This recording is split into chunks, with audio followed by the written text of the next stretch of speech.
जीवन को पलटाने वाली एक अद्भुत जीवन कहानी।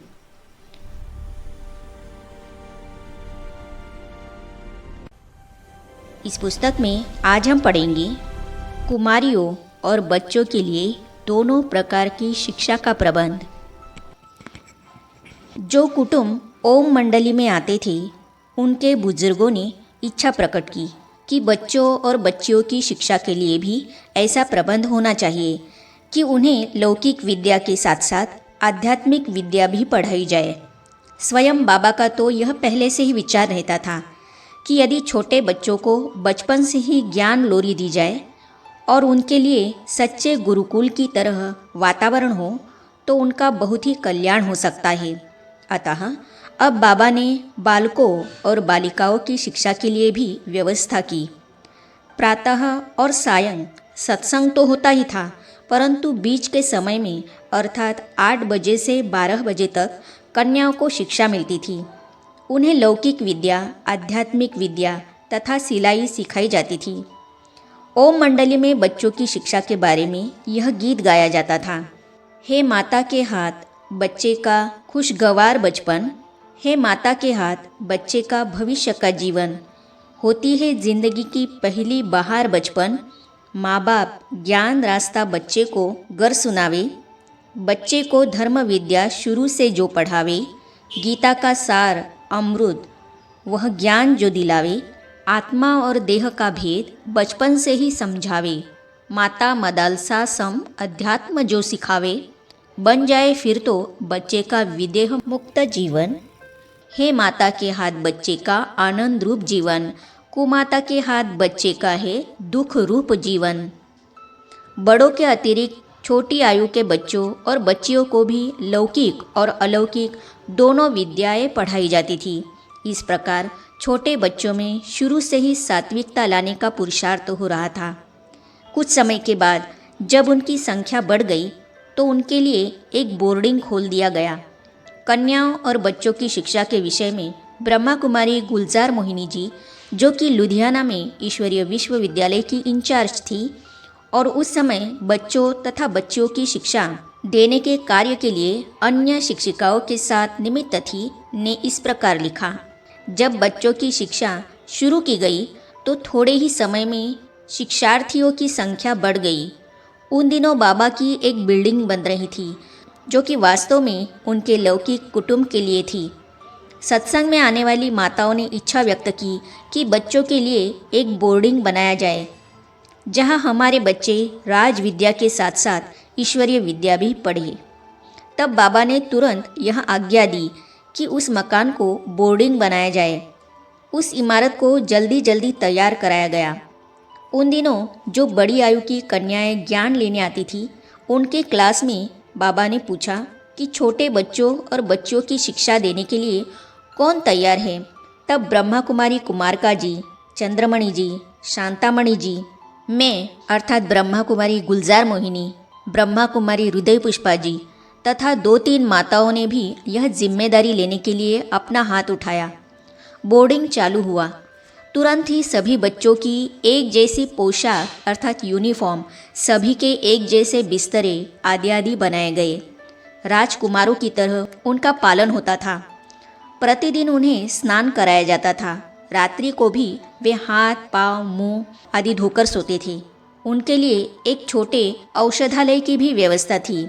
उस बोर्डिंग में उनके सारे दिन की दिनचर्या और शिक्षा ज्ञान युक्त रीति से चलती थी और बहुत ही आत्मिक प्रेम से राज ऋषि कुमारों और राज ऋषि कुमारियों की तरह उन्हें आध्यात्मिक रीति से शिक्षा तथा पालना मिलती थी। बोर्डिंग में 6 वर्ष से लेकर 10 वर्ष तक की आयु के बच्चों का अलग अलग क्लास होता था और 11 से 14 वर्ष तक की कन्याओं की अलग कक्षा थी। बच्चों की दिनचर्या इस प्रकार थी कि वे प्रातः 5 बजे उठकर सैर करने जाते थे। वहाँ उनको ड्रिल कराई जाती थी ताकि उनमें चुस्ती रहे और उन्हें शांति समाधि में भी बिठाया जाता था। वे 6:30 बजे वापस बोर्डिंग में लौट आते थे। उसके बाद नहा धोकर वे नाश्ता करते थे। 8 बजे उनकी नियमित पढ़ाई शुरू होती थी, जिसमें राज विद्या के साथ साथ उन्हें ईश्वरीय विद्या भी पढ़ाई जाती थी। उन्हें हिंदी, सिंधी और अंग्रेज़ी भाषा सिखाई जाती थी और हिसाब किताब भी पढ़ाया जाता था, परंतु साथ साथ ईश्वरीय ज्ञान भी दिया जाता था। उदाहरण के तौर पर हिंदी भाषा का जो पाठ आत्मा से संबंधित था, उसमें इस प्रकार लिखा रहता था, यह शरीर 5 तत्वों का पुतला है। आत्मा ही इस शरीर को चलाने वाली शक्ति है। आत्मा ही शरीर का आधार लेकर मुख द्वारा कहती है कि ये हाथ पाँव मेरे हैं। जानते हो कि यह मेरा मेरा कहने वाला मैं कौन हूँ? मैं एक ज्योति स्वरूप अमर आत्मा हूँ।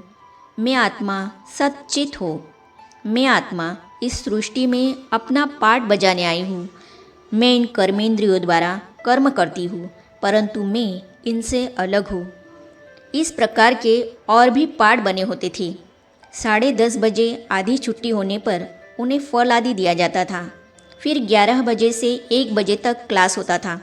उसके पश्चात वे भोजन करके कुछ देर विश्राम करते थे और 3 बजे से लेकर फिर उनको आध्यात्मिक ज्ञान के विषयों पर सरल सरल संवाद, गीत आदि सिखाए जाते थे। फिर सायं 5 बजे वे दूध पीते थे और 6 बजे फिर घूमने जाते थे। 7:30 बजे रात्रि को वे वापस लौट आते थे और भोजन करते थे।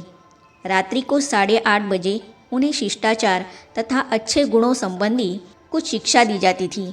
उन्हें खान पान की शुद्धि, जीवन में सादगी तथा अन्यान्य उच्च धारणाओं के बारे में भी सरल एवं प्रेरणादायक रीति से शिक्षा दी जाती थी।